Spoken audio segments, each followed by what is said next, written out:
Olá, incríveis pessoas da internet, tudo bem com vocês? Eu me chamo Danilo e você está aqui no Gravei na TV. Hoje um react para falarmos sobre como treinar seu dragão. Lembrando que o link original sempre vai estar aqui na descrição. Sem enrolação, vamos ao que interessa. Fala rapaziada, hoje a gente vai analisar um dos meus filmes preferidos, que é Como Treinar o Seu Dragão 2. E se você ainda não Eu já disse aqui, Como Treinar Seu Dragão é a minha franquia de animação favorita. Ponto. assistiu a minha análise do primeiro filme, vai estar no comentário fixado. Mas você pode assistir depois que acabar esse aqui, não vai mudar nada. Enfim, tem muita coisa pra falar hoje, então sem mais enrolação, vamos nessa. O filme começa com uma corrida de dragões, fazendo alusão talvez à série da Netflix, Corrida até o Limite, que eu acho que se passa um pouco antes desse filme, porque lá o Soluço e a Astrid ainda não estão de namorinho, mas nesse filme aqui, se você tiver olhos bons, você já percebe que os dois estão se pegando logo no início. Depois a gente vê o Soluço se divertindo com... que eles estão se pegando. Acho que nos primeiros 10, 15 segundos de filme, você já vê que tá rolando alguma coisa ali. Geller mapeando aquele mundo, parece que ele foi a primeira pessoa a decidir mapear aquilo tudo. E logo nesse começo... Isso que eu acho legal do Soluço e o Banguela. O Soluço é como se ele fosse um explorador, né? Então ele tá explorando todo o ambiente e mapeando, desenhando as ilhas, desenhando aonde tem cada tipo de dragão.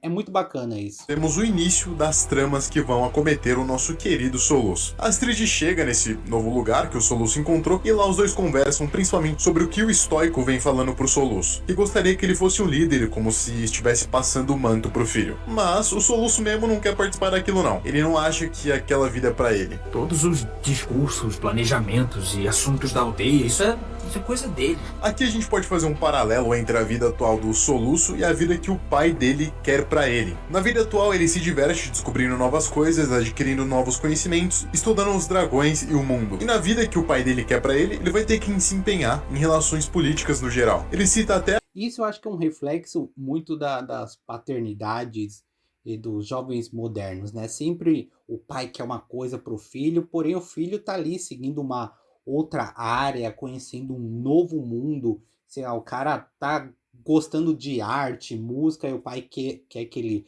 siga para advocacia, medicina, alguma coisa do gênero. Isso acontece muito em todas as famílias praticamente. A Astrid, que ela sempre soube quem ela era, mas ele nunca soube quem ele era. O Soluço sabe que não é igual ao estoico, seu pai, mas como ele não conhecia sua mãe, não sabe se era igual a ela ou não. Aqui a gente tem uma trama parecida com a de Kung Fu Panda, que inclusive eu já fiz vídeo, link no fixado, onde para se conhecer o filho se compara com os pais. E pode até ser que você tenha muitas semelhanças com seu pai ou mãe, mas conhecer ou deixar de conhecê-los não faz com que você seja alguém diferente do que você é. Entenda que você é uma pessoa completamente nova, uma pessoa com seus próprios gostos e sua própria vida. A única semelhança é a grosseira. Sinceramente, acho que... Sim, e muito pai vê que a gente tenta fazer que com seus filhos seja o seu próprio reflexo. É praticamente o pai não se conhece, mas ele quer que o filho seja algo que ele estabeleceu na cabecinha e no universo dele.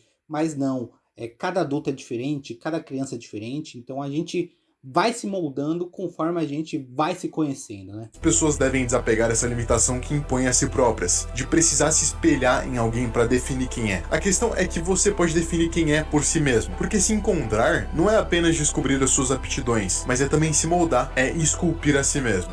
O que você tá buscando não tá por aí, Soluço. Tá aqui. Beleza. Olha, perfeição. Perfeição demais esse vídeo por si só, né? A Astrid resumiu tudo que eu falei, né? Mas tudo bem. No meio dessa conversa, o Soluço avista uma fumaça preta, e geralmente onde tem fumaça, tem fogo. É nisso onde ele encontra uma estrutura de gelo toda esquisita e vê vários destroços de navio. E em algum lugar por ali avista humanos. Porém, essas pessoas não estão muito afim de conversa e capturam o dragão da Astrid. Também falam de um cara chamado Drago, que tem um exército de dragões. Ao que tudo indica, esse filme aqui fala de outras civilizações dentro desse mundo. Outras pessoas que conquistaram os dragões pela força e não por domá-los, não com carinho, como fez os vikings do Soluço. Mas esse começo só serve pra anunciar os vilões do filme mesmo e mostrar a vastidão do mundo pra civilização de Beren. Depois que o Soluço volta pra casa, ele até tenta falar com o estoico, mas ele começa a falar sem parar dos deveres de um líder. E politicamente o estoico é um cara muito inteligente, ele é realmente um líder e tem deveres honestos com o seu povo. Nenhuma tarefa é pequena quando se trata de servir ao seu povo. E é legal que o pai dele absorveu coisas que ele ensinou no primeiro filme e adaptou isso para realidade que eles vivem atualmente, né? Da política é a arte de saber se comunicar com a sociedade e fazer a vontade do povo. Pelo menos em uma democracia, é assim que funciona. E eu não tenho dúvidas o quanto o estoico é bom pra eles. Se ele não fosse tão mente fechado, às vezes, poderia até ser bem melhor, observando os avanços da civilização. É engraçado que quando assisti esse filme em 2015, eu achava o estoico bem chato por se importar com essas coisas, mas a real é que hoje em dia eu dou bastante valor pra esse pensamento dele. É muito nobre ouvir um líder falando de fazer a vontade de seu povo, enquanto no mundo real a gente tem líderes que não falam e nem fazem o mínimo. É inspirador que em algum lugar, mesmo que na ficção, exista uma pessoa que saiba usar a política pro bem. A gente vê o Soluço conversando com as pessoas ali, contando sobre as coisas que ele encontrou e as pessoas novas, como elas podem ser perigosas. O estoico fica ignorando o que o Soluço tá falando até ele ouvir o nome Drago Sangue Bravo. Daí ele treme na base, manda os portões baixarem e começa a se importar de verdade. Porque o Drago Sangue Bravo é um louco, sem consciência nem misericórdia. O Soluço tenta fazer um plano rápido ali, falando que eles vão voltar para aquela ilha e tentar conversar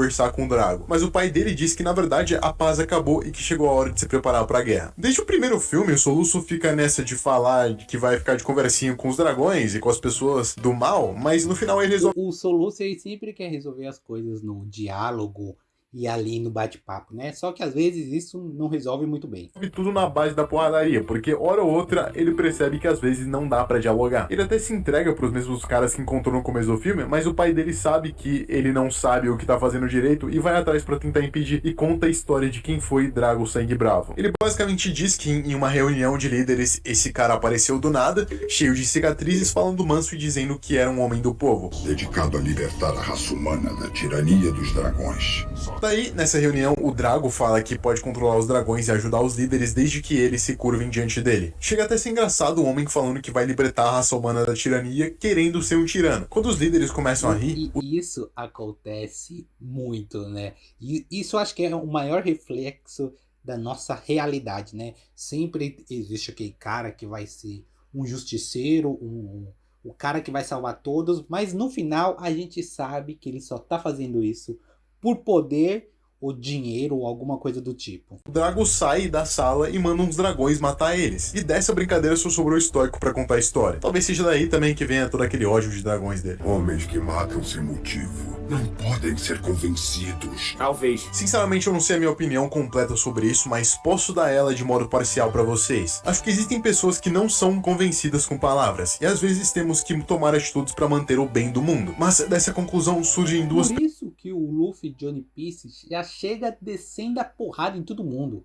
Resolve tudo no soco e no pontapé. Perguntas. Primeiro, quais seriam as atitudes? E segundo, o que é o bem no mundo? O bem no mundo, ao meu ver, é o conceito de que as pessoas possam viver para o bem e pelo bem da sociedade como um todo. E qualquer coisa que impeça isso deve ser destruída, como por exemplo um criminoso ou ladrão, que deve ser preso por causar o caos na sociedade. Ou seja, como diria o Android 16 em Dragon Ball, vê se me escuta, existem inimigos que não são convencidos com palavras. Bom, os senhores da guerra são essas pessoas que não são convencidas com palavras, e em termos políticos, um dos lados vai ganhar. As pessoas que querem ordem em sociedade, como o estoico, ou as pessoas que querem caos e tirania, como o Drago. Algo semelhante ao que acontece no nosso mundo. Sempre vão surgir tiranos e senhores da guerra, e acredito politicamente o mundo vai ficar nessa polarização entre o lado deles e o lado dos outros. A menos que a política de Platão se concretize algum dia, onde os sábios criam sábios, essas pessoas instruem a população para decidir quem será o sábio a ficar no poder. E não poderia ser outro senão o mais sábio que ali se encontra. A questão é que talvez isso nunca aconteça, talvez a gente se destrua antes disso. As questões políticas vão ficar cada vez mais densas e intelectuais durante o governo do mais sábio. A gente não vai perder mais tempo com brincadeiras infantis. E quando for tempo de guerra, o sábio saberá o que fazer. Mas e você? O que você acha desse assunto? Você acha que haverá um tempo de paz imperturbável? Ou você acha que a guerra só é adiada, mas que nunca vai ter fim? O filme continua e a gente vê que o motivo do Soluço querer resolver na base do diálogo é porque ele não quer arriscar a vida do amigo. É um motivo compreensível, por mais que a decisão tomada seja inútil. Logo mais a gente vê uma figura misteriosa pelas nuvens que sequestra o Banguela e o Soluço para aquela redoma de gelo que vimos inicialmente. Nessa redoma nós vemos o Soluço tentando domar os dragões com fogo e com carinho, o que faz o personagem se valorizar bastante, porque é realmente muito legal de observar isso acontecendo. Dá pra ver um desenvolvimento de personagem muito grande, tendo em vista que ele tava apanhando do Banguela para aprender essas coisas e agora ele já faz isso com dezenas de dragões em um lugar só. Em compensação, a gente também vê essa moça domar o Banguela com bastante facilidade, só com as mãos, e já era, o Banguela virou um gato. Essa é a hora do filme filme que a gente descobre mais sobre a mãe do Soluço e a figura misteriosa que tínhamos visto. Ela é uma moça gentil com os dragões que durante uma Que é uma excelente, talvez até a melhor, treinadora de dragões da geração dela, né? noite de ataque dos dragões, a vila percebeu que os dragões eram criaturas inteligentes como seres humanos e que brigavam por motivos de não se comunicarem. E essa é a real sobre muitas intrigas com as pessoas. A maioria das brigas se dão porque as pessoas são muito dodóis e porque não sabem se comunicar de forma correta. O diálogo deve ter uma grande importância, afinal foi por causa dele que a gente conseguiu se desenvolver e virar uma criatura racional e inteligente. Ignorar esse fato é o mesmo que ignorar que 2 mais 2 é 4. A questão é que o diálogo funciona com quem quer dialogar, mas com aqueles que não querem dialogar, talvez outros meios sejam necessários. Durante o filme, a mãe do Soluço e ele começam... Esse vídeo tá incrível. Como treinar seu dragão, tem isso, ele te passa muitas mensagens e toda vez que você reassiste ele vai ficando cada vez melhor. É tipo um vinho, quanto mais velho, melhor, né? fazer planos e a viver muito felizes. E quando isso acontece em filmes, eu já fico com aquela suspeita de que alguém vai morrer. E 90% das vezes não é o protagonista. Então não é o Soluço que vai morrer, é alguém ao redor dele. Agora nós dois podemos ir conversar com o Drago juntos. Não existe conversar com o Drago. Temos que proteger os nossos. Vamos. O legal dessa parte é que o Soluço é uma pessoa bem resolvida, ele não fica culpando a mãe dele por ter sumido por anos, ele entende ela e consegue aproveitar cada segundo ali. Eu pelo menos esperava que ele ficasse culpando ela e chorando por ela não fazer parte do desenvolvimento dele, mas aqui ele tem uma atitude... É verdade, ele nem se importa com isso, né? O que importa pra ele é daquele ponto pra frente. Eu não tinha parado pra pensar isso, que ele não fica pistola com a mãe ou fica chorando que a mãe abandonou ele. Isso é bacana, isso eu realmente não tinha percebido no filme. estoica e mostrou que é maior do que esse drama que algumas pessoas fazem. Ele foi forte o suficiente pra lidar com isso sozinho. Aliás, ele nem precisou de força, porque isso nem sequer foi um problema. Uma mente forte não tem problemas mesquinhos como esses. Logo depois a gente vê finalmente o Drago, que só aparece depois da metade do filme e já se mostra ser um dos vilões mais casca-grossa de toda a franquia de como treinar o seu dragão. Aqui a gente pode analisar as técnicas de dominação dos dragões. Enquanto o Soluço e a mãe dele domam os dragões com base no carinho e na reciprocidade em comportamento, se rebaixando ao nível do animal, o Drago domina os dragões por meio do medo, fazendo com que eles obedeçam de forma semelhante aos donos de elefante, que fazem os elefantes acreditarem que são menores do que realmente são. Isso também mostra muito sobre a personalidade de cada personagem. Os mais voltados pro diálogo literalmente dialogam com os dragões, enquanto o mais voltado pra guerra só quer poder em cima deles. Na procura pelo Soluço, o Estoico acaba encontrando a Redoma de Gelo e encontrando a esposa dele, que pra ele estava falecida e morta, mas aí ele viu vivo ali. É claro que a gente espera que depois disso ele vá surtar, né, mas o que acontece é isso aqui. Pare de ser tão estoico, vá em frente. Berre, grite, diga alguma coisa. Você está tão linda quanto no dia que eu te perdi. Incrível, ele só pega e abraça ela e diz que ela tá incrivelmente linda. Olha, eu realmente amo essa cena do fundo do meu coração, porque aqui nós temos um claro exemplo do que é tomar uma atitude estoica. A mulher esperou que o estoico não fosse estoico. Ela ficou esperando que ele berrasse, que ele ficasse com raiva, mas ele andou com calma, com tranquilidade na alma, como se estivesse no paraíso, como se estivesse tudo bem. Então, disse as coisas mais belas que ela nunca poderia esperar ouvir naquele momento. Isso é ser estoico, meus amigos. É superar todas as expectativas, é lidar com a adversidade das melhores formas possíveis. Não tem nenhuma filosofia que chega aos pés do que o estoicismo pode fazer com o ser humano. Por isso, se você quer uma vida bem vivida, seja um estoico. A gente segue e vê que o Draco investiu contra a Redoma de Gelo, que protegia os dragões, e ali começou uma guerra. Ele conta com um dos maiores exércitos, tanto de dragões quanto de humanos, então ali ele era um inimigo bem forte. E mais do que isso, ele tinha um dragão alfa, e esse dragão é tipo um dinossauro. E por ser esses primeiros, eles são mais fortes e são meio que os pais dos dragões. Então só ele poderia matar o alfa que estava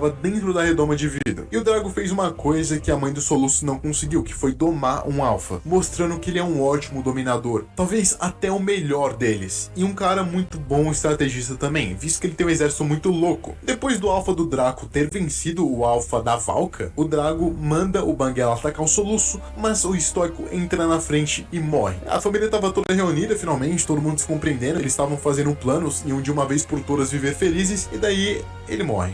Não acreditem nas felicidades que fazem você acreditar nesses filmes. Por conta disso, o Soluço expulsa o Banguela em um momento de raiva, afinal ele não foi forte o suficiente para resistir ao transe do dragão alfa. Dragões bons, sob o controle de pessoas más, fazem coisas coisas ruins. Isso também me lembra uma coisa do X-Men, que foi do Xavier e do Magneto. O Xavier disse que pessoas boas sob o comando de pessoas ruins fazem coisas ruins. No que o Magneto respondeu que já sofreu muito nas mãos das pessoas que são comandadas. Ou seja, para não ter dó dessas pessoas que estão sob controle de outras, elas também são culpadas. Mas me diz aí o que você acha dessa frase, eu sinceramente não sei. Mas isso que o Soluço fez deu corda pro Drago roubar o Banguela pra ele. Só que logo em seguida eles fazem um plano para retomar Berk, usando os dragões bebês que não são comandados por ninguém, nem pelo Alpha. Fazendo isso, o Soluço recobra a consciência do Banguela e o conquista novamente. Devo dizer que foi por negligência do Drago, porque ele só deixou o Soluço tentar fazer isso por excesso de confiança. E devo dizer que quase todos os vilões de animações caem por negligência, por sempre ter esse excesso de confiança, como se ele... É sempre isso, né? Sempre o vilão